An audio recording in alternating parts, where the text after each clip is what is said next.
එක්කේ මොකද්ද ඒ කරන්නේ? බලන්නකෝ. ඔය ටික අස් කරලා දාන්නකෝ අප්පා. කොච්චරක් නම් කියලා අස් කරනවද? පේන්නේ නැද්ද අනේ? මාත් අස් කරනවා ඉවර යන්නේ. කීකින්දන්ද මේ වස් කරන්නේ? අස් කරලා දාලා මේ ළමයිගේ පොත් බෑග් ටික අරන් තියලා ඒව කරන්න එපා. දෙයක් නෑ අප්පා. ඔහේ කනවා කාලා පීලා ඒ තැන් වල ඉඳගත්ත තැන් වල අප්පා කාපු පිඟානක් හොදන්නේ. මොකක්ද අනේ? මමත් වැඩ කරලා නෙන්නේ මටත් හරි මහන්සි. ඒ කිසි ගානක් නෑ. ඕ පාඩුවේ ඔහේ ඉන්නවනේ මන් දන්නේ අප්පා එපා වෙනවා ඕක කරනකොට ඔහොම කොච්චරක් නම් කියලා කියන්නේ. කිව්වට වැඩකුත් නෑ අහන්නෙත් නෑ.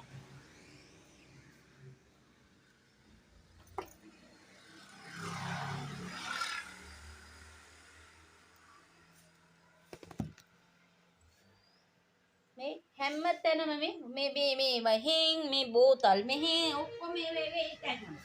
ඒක ගිහින් තියන්න දැනගන්න ඉපැයි අප්පා. ඉපා වෙනවනේ මම කොච්චරක් කියලා කරන්නද වැඩ? අපිත් වැඩ කරලා නෙවිල ඉන්නේ. ඔයාලා විතරක් නෙවෙයිනේ. අපේ ඒක කිව්ව එකට කියපු කතාව බලපිටන්කෝ.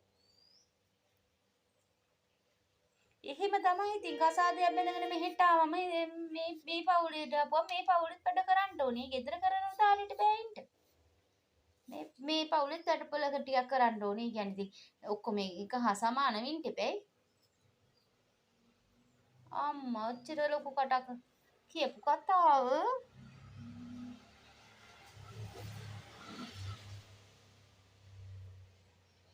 එහෙනම් ඉතින් මමත් මාසෙට පඩියක් අරගෙන මමත් කීයක් හරි දෙනවනේ. එහෙනම් මමත් ආයෙ දෙන්න නැතුව ඉන්නම් ඔක්කොම ඔයාලා බලාගන්න. මමත් හැමදේම කරලා දෙනකොට ඔයාලට ඒක ගානකුත් නෑ. මං ගෙදරත් ඇවිල්ලා වැඩ කරන්න ඕනේ. ගෙදරත් වැඩ කරන්න ඕනේ.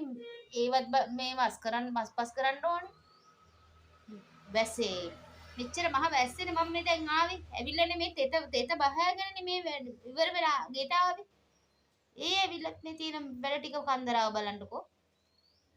එනකොට ඔයාගේ පාඩුවේ ඉඳගෙන ටීවී එක බලනවා.